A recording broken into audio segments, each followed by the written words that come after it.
بسم اللہ الرحمن الرحیم۔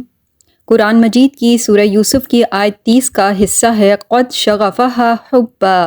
ترجمہ: اس عورت کو اس یوسف علیہ السلام کی محبت نے بے خود کر رکھا ہے۔ یہ آیت اس وقت کی ہے جب حضرت یوسف علیہ السلام کی خوبصورتی اور کردار کی پاکیزگی کی بنا پر مصر کی عورت جس کا نام زلیخا تھا، حضرت یوسف علیہ السلام کی محبت میں گرفتار ہو گئی تھی۔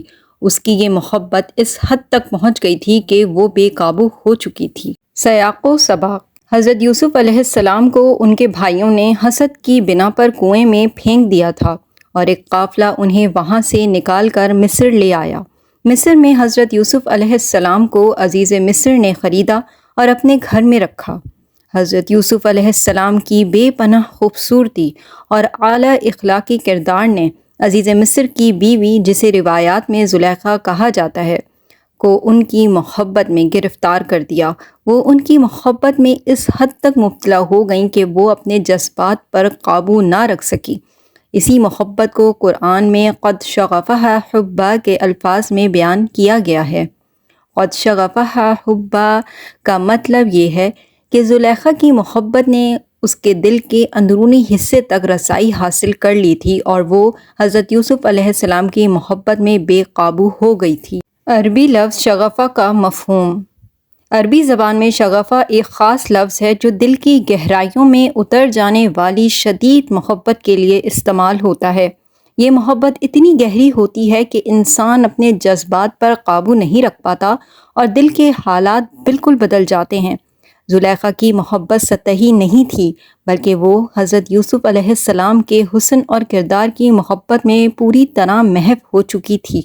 یہاں قرآن اس بات پر زور دیتا ہے کہ زلیخا کی محبت بے قابو اور حد سے تجاوز کر چکی تھی اور اسی وجہ سے وہ حضرت یوسف علیہ السلام کو اپنے قابو میں کرنے کی کوشش کرنے لگی۔ قرآن و احادیث کی روشنی میں اس آیت کی وضاحت: قرآن مجید میں اس قصے کا مقصد صرف ایک تاریخی واقعہ بیان کرنا نہیں، بلکہ اس کے ذریعے بہت سے اخلاقی اور روحانی اسباق دیے گئے ہیں۔ حضرت یوسف علیہ السلام نے زلیخا کی محبت اور جسمانی رغبت کو رد کر دیا اور اللہ کے خوف اور تقوی کو ترجیح دی۔ قرآن میں ارشاد ہوتا ہے، سورہ یوسف کی آیت کا ترجمہ: اور جس عورت کے گھر میں یوسف تھے اس نے انہیں اپنی طرف مائل کرنا چاہا اور دروازے بند کر دیے اور کہا، آؤ میری طرف۔ یوسف نے کہا، اللہ کی پناہ، وہ میرا رب ہے، اس نے مجھے بہترین جگہ دی ہے، بے شک ظالم لوگ کبھی کامیاب نہیں ہوتے۔ زلیخا کی محبت ایک ممنوع اور غیر شرعی محبت تھی جو اللہ کے حکم کے خلاف تھی۔ حضرت یوسف علیہ السلام نے اس محبت کو رد کر کے ثابت کیا کہ تقوی اور اللہ کا خوف ہر قسم کے فتنے سے بچنے کا بہترین راستہ ہے۔ قرآن میں ارشاد ہوتا ہے، سورہ آل عمران کی آیت کا ترجمہ: تمہارے رب نے ان کی دعا قبول کی کہ میں تم میں سے کسی کے عمل کو ضائع نہیں کروں گا۔ یہ آیت ہمیں سکھاتی ہے کہ اللہ تعالیٰ ہر اس شخص کے عمل کو قبول کرتا ہے جو اس کی رضا کے لیے عمل کرتا ہے اور آزمائشوں میں صبر کا مظاہرہ کرتا ہے۔ حضرت یوسف علیہ السلام کا کردار اس آیت میں سب سے اہم سبق دیتا ہے کہ کسی بھی قسم کی غیر شرعی محبت جس سے اللہ ناراض ہو، اسے مسترد کر دینا چاہیے۔ انہوں نے زلیخا کی جانب سے پیش کردہ دنیاوی محبت کو رد کرتے ہوئے اللہ کی محبت کو ترجیح دی۔ نبی کریم صلی اللہ علیہ وآلہ وسلم نے بھی ناجائز محبت اور فتنوں سے بچنے کی اہمیت پر زور دیا ہے۔ حضرت یوسف علیہ السلام کا کردار اس بات کی عملی تصویر ہے کہ اللہ کی رضا کے لیے حرام محبت کو ترک کر دینا چاہیے۔ حدیث میں آتا ہے کہ رسول اللہ صلی اللہ علیہ وآلہ وسلم نے فرمایا، ترجمہ: 7 قسم کے لوگ ہیں جنہیں قیامت کے دن اللہ اپنے عرش کا سایہ عطا فرمائے گا۔ ان میں سے ایک وہ شخص ہے جسے کسی منصب و جمال والی عورت نے اپنی طرف بلایا اور اس نے کہا، میں اللہ سے ڈرتا ہوں۔ یہ حدیث حضرت یوسف علیہ السلام کی زندگی سے تعلق رکھتی ہے، جو زلیخا کی پیشکش کے باوجود اللہ کے خوف اور تقوی کو مقدم رکھتے ہیں۔ اس حدیث میں ان لوگوں کے لیے خاص اجر کا ذکر ہے جو ناجائز تعلقات سے بچتے ہیں اور اللہ کی پناہ طلب کرتے ہیں۔ یہ واقعہ ہمیں یہ بھی سکھاتا ہے کہ ہمیں اپنے دل کی حالت کو بہتر بنانے کے لیے کوشش کرنی چاہیے۔ اگر دل میں دنیاوی محبتوں کی جگہ اللہ کی محبت نہیں ہوگی تو انسان کو طرح طرح کے فتنوں کا سامنا کرنا پڑے گا۔ سورہ الجاثیہ کی آیت کا ترجمہ: کیا آپ نے اس شخص کو دیکھا جس نے اپنی خواہشات کو اپنا معبود بنا لیا ہے؟ دل کی اصلاح کے لیے ضروری ہے کہ ہم اپنی خواہشات کو اللہ کے حکم کے مطابق ڈھالیں اور اس کے خوف و محبت کو ہر دنیاوی جذبے پر ترجیح دیں۔ اس آیت کی فضیلت و اہمیت: علماء کرام کے نزدیک یہ آیت ان لوگوں کے لیے خاص طور پر مفید ہو سکتی ہے جو کسی ایسی محبت میں مبتلا ہوں جو ان کے لیے نقصان دہ یا جو ان کے ایمان میں کمی کا باعث بن رہی ہو۔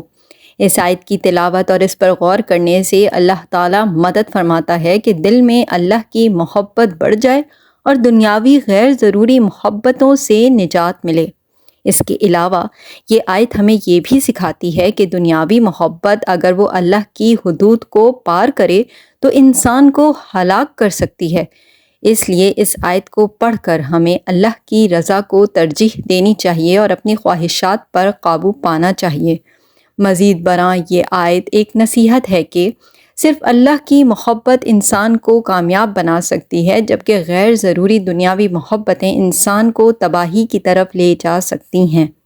حضرت یوسف علیہ السلام کے واقعے میں اللہ تعالیٰ نے بار بار یہ ذکر کیا کہ جو بھی شخص اللہ کے لیے صبر کرے اور تقوی اختیار کرے، اللہ اس کے لیے نجات اور کامیابی کے دروازے کھول دیتا ہے۔ قرآن میں ارشاد ہوتا ہے، سورہ یوسف کی آیت کا ترجمہ: یقیناً وہ ہمارے مخلص بندوں میں سے تھے۔ یہ آیت واضح کرتی ہے کہ اللہ تعالیٰ اپنے ان بندوں کی حفاظت فرماتا ہے جو اس کی محبت کو ہر دنیاوی محبت پر ترجیح دیتے ہیں اور اس کی رضا کے لیے ہر آزمائش میں صبر کا مظاہرہ کرتے ہیں۔ قد شغفہا حبا سے ملنے والے اسباق: یہ آیت ہمیں چند اہم سبق دیتی ہے جو نہ صرف حضرت یوسف علیہ السلام کے قصے بلکہ ہر مسلمان کے لیے عملی نصیحت کا ذریعہ ہیں۔ نمبر 1، حرام محبت سے بچنا۔ نمبر 2، نفس پر قابو پانے کی ضرورت۔ نمبر 3، صبر اور استقامت۔ نمبر 4، دل کی اصلاح۔ حرام محبت سے بچنا: زلیخا کی محبت ایک غیر شرعی اور حرام محبت تھی۔ قرآن ہمیں سکھاتا ہے کہ ایسی محبت جو اللہ کی مرضی کے خلاف ہو انسان کو گمراہی اور فتنوں کی طرف لے جاتی ہے۔ حضرت یوسف علیہ السلام نے اس محبت کو اللہ کے خوف کے باعث ٹھکرا دیا۔ نمبر 2، نفس پر قابو پانے کی ضرورت۔ انسان کو اپنے جذبات اور خواہشات پر قابو رکھنا چاہیے، کیونکہ اگر دل پر ناجائز خواہشات کا غلبہ ہو جائے تو انسان گمراہ ہو جاتا ہے۔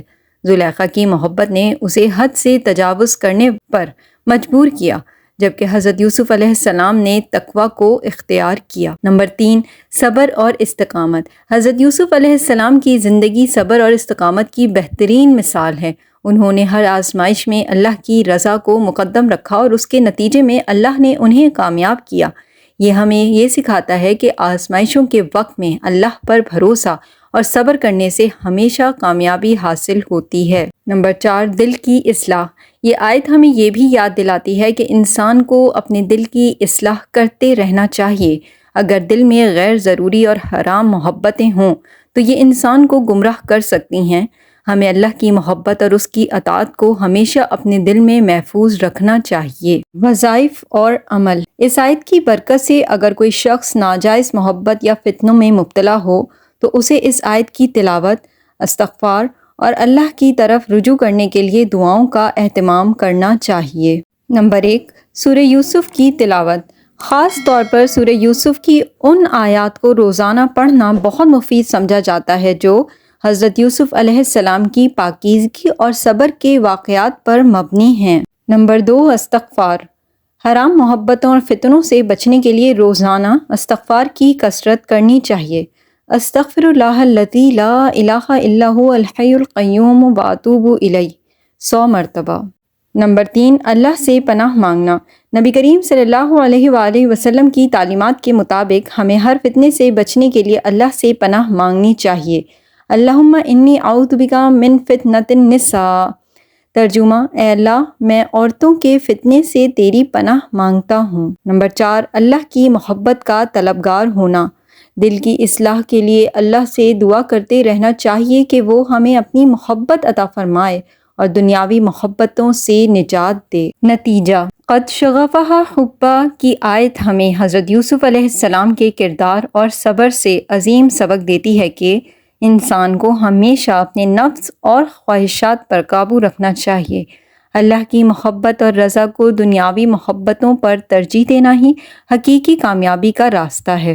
اللہ اپنے مخلص بندوں کی ہمیشہ حفاظت فرماتا ہے اور ان کے لیے ہر مشکل کا حل پیدا کرتا ہے۔ اگر آپ کو یہ ویڈیو پسند آئی ہے تو اسے لائک کیجیے گا، کامنٹ کیجیے گا اور دوسروں کے ساتھ شیئر کیجیے گا۔ چینل اگر ابھی تک سبسکرائب نہیں کیا ہے تو پلیز سبسکرائب اٹ۔ جزاک اللہ۔